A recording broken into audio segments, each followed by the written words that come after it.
what in the heck is ADHD masking? And if you've got a kid who you think might have ADHD, what should you do about it? I'm Sasha with Goalie. I'm going to explain. ADHD masking is kind of what it sounds like. You have a kid that has ADHD, but is sort of concealing their behavior consciously or subconsciously so that you can't really tell that they have ADHD. So I'm going to give you an example of one that might be kind of conscious and one that might be subconscious. A conscious example would be responding to someone the way you think you should respond instead of the way you actually want to respond, right? So it's like having memorized social cues and responding in a way that you might have seen in a movie or from someone else instead of the way you think you actually should respond. Another type of masking would be if you have ADHD, often things are easy to forget. And you can create systems around that if you know that you have ADHD, but you'll see kids who don't know obsessively checking things, opening their backpack and closing it,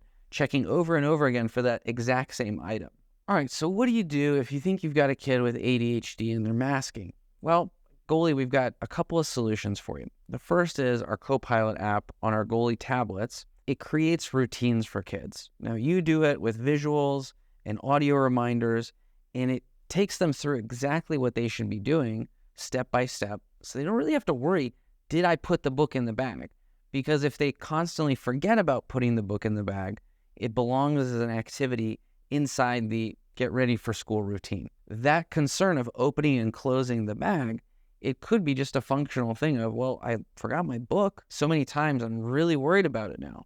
Okay, so we can solve for that with routine. Now, for some kids, it might just be anxious. Maybe they've never forgotten that book ever, right? They always show up right on time with the right book.